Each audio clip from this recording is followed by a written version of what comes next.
You did not notice the day you disappeared. There was no single blow, no obvious wound, just a slow quieting, until one morning you looked in a mirror and could not remember what you used to want, what you used to think, who you were before you met them. This is not a story about someone who screamed at you. The most thorough damage is rarely loud. It is patient. It is gentle on the surface. It often wears the face of love. And by the time you feel it, you can no longer tell whether it is being done to you or whether you're simply broken. Today we give a name: narcissistic abuse. Not the loud cruelty of a villain, but a quiet, systematic rewriting of one person's reality by another. And to understand it, we have to begin not with the victim, but with the mask. Carl Jung gave us a word for the face we show the world: the persona, the mask. For most of us, the mask is a tool. We wear it for work, for strangers, and we set it down when we come home. But for some, the mask never comes off, because underneath it lies something they cannot bear to look at. Beneath the grandeur, beneath the charm, they carry a wound so old that they have built an entire self to avoid feeling it. A fragile, hidden emptiness. The mask is not vanity. It is survival. And to keep standing, it needs one thing from you: your reflection. This is the engine of everything that follows. They do not relate to you as a person. They relate to you as a mirror, a supply of the admiration and attention that holds the emptiness at bay. And the harvesting of that supply moves in a cycle so reliable that survivors across the world describe it in almost identical words. It begins like the best thing that has ever happened to you. They see you, truly see you, in a way no one else ever has. They flood you with attention, with intensity, with a breathless certainty that the two of you are fated. It is fast, and it is overwhelming, and it feels exactly like destiny. We have a name for this opening move: love bombing. The flattery is not a gift. It is a deposit. They are building the pedestal they will later need you to fall from, because you cannot devastate someone you have not first lifted into the sky. And here is the cruelest part of the design. The version of them you fell in love with was real to you. It was the most attentive, most adoring love you had ever felt. So later, when it is gone, you will not chase them. You will chase that. You will spend years trying to return to a person who never actually existed. Then, almost imperceptibly, the light begins to dim. A cool comment here. A small withdrawal there. A criticism wrapped so carefully in concern that you thank them for it. The warmth you were drowning in starts to be rationed, and you cannot understand why. This is devaluation, the slow disassembly of the very person they once adored. And it works because it is gradual. If a stranger told you on the first day that you were too much, too sensitive, too needy, you would walk away. But when it arrives drop by drop, after months of being adored, you do not walk away. You try harder. And when you flinch, when you say "that hurt me," they have an answer ready. That is not what happened. You are too sensitive. You are remembering it wrong. Slowly, you stop trusting the one instrument you have for navigating reality: your own perception. By now you would think the spell would break. It is not.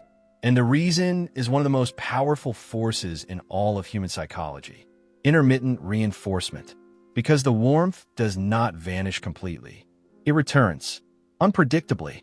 For one perfect evening, they become the person you first fell in love with all over again. A machine that always paid out would bore you. A machine that never paid out, you would abandon. It is the one that pays out sometimes, randomly, that empties your pockets and your nights. The cruelty was never the absence of love. It is the rationing of it. This is how the bond forms. Psychologists call it trauma bond. You become emotionally, almost chemically tethered to the person hurting you, precisely because they also intermittently rescue you from the pain they themselves cause. They are the fire and the only blanket, the wound and the only bandage. And every time you decide to leave, the warmth comes flooding back at exactly the right moment. They sense the distance opening. The adoration returns. The early days seem to flicker back to life. There's a name for this too: hoovering, being quietly vacuumed back in, just as you reach the door. Now ask the question that survivors torture themselves with at 3 in the morning. Why me? Why did I fall for it? And the answer is the hardest one to hear because it is not an insult. It is the opposite. This does not happen to weak people. It happens to empathetic ones, to the loyal, to those who give others the benefit of the doubt, who believe that if they just love hard enough, they can heal anyone.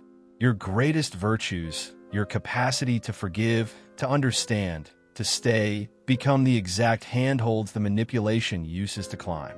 They tell you about their wounds early, their terrible exes, their cruel childhood, their fragility. Not as honesty, but as a key. They are handing your empathy the instructions for how to excuse everything that comes next. He is not cruel, he is hurt. And so you stay to heal a wound that was only ever bait.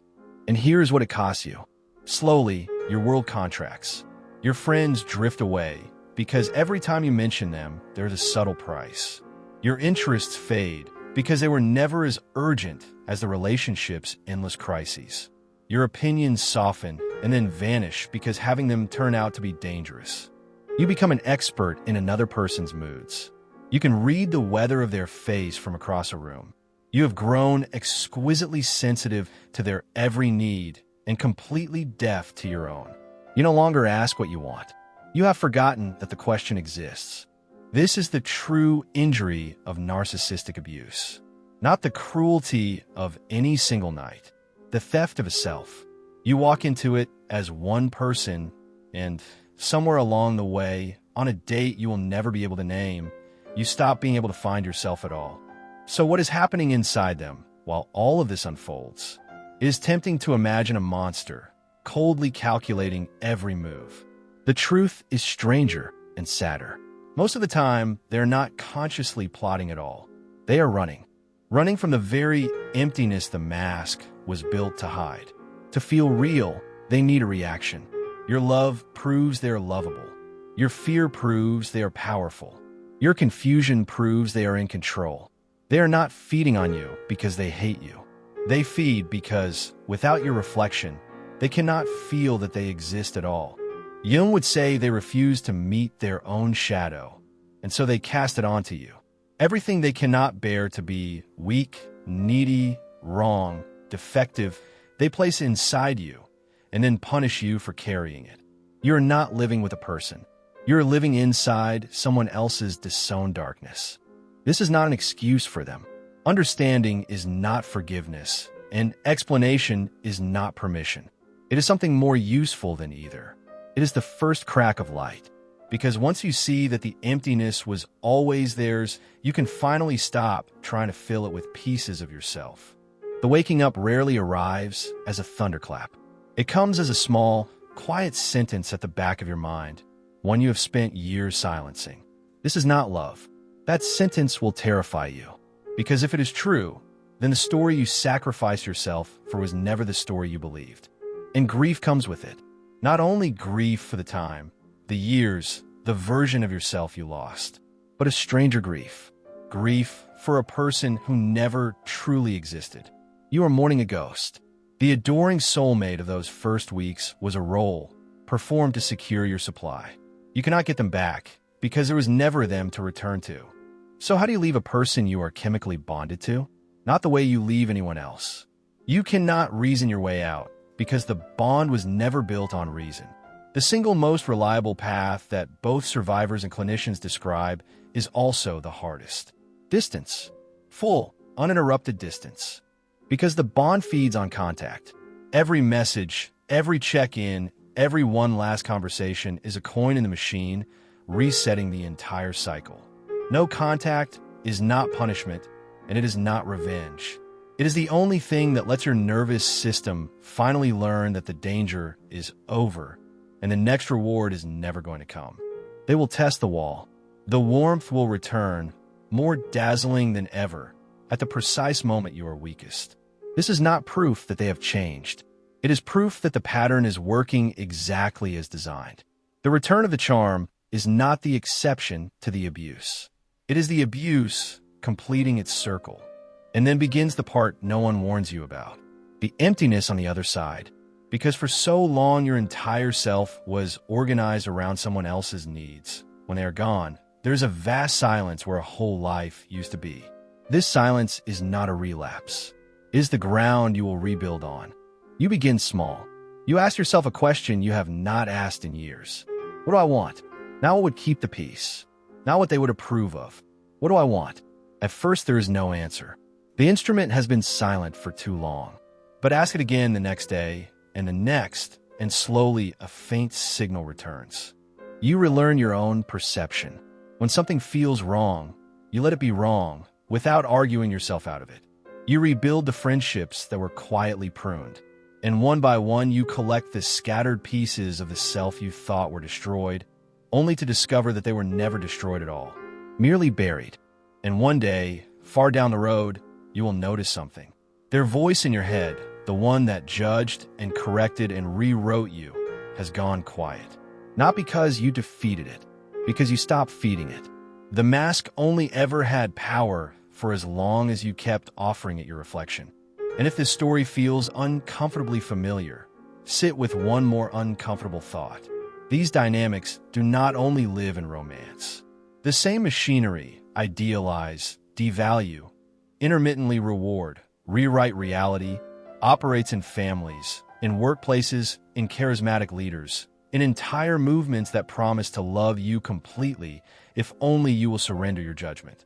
The defense is the same at every scale. The willingness to trust your own perception over someone else's insistence. To say, quietly, I know what I saw. I know what I felt. The capacity to keep hold of your own reality is not arrogance. In a world full of people who would happily define it for you, it is the very beginning of freedom. You did not notice the day you disappeared, but you can choose the day you come back. It begins the moment you stop asking them who you are and dare, however quietly, to answer for yourself.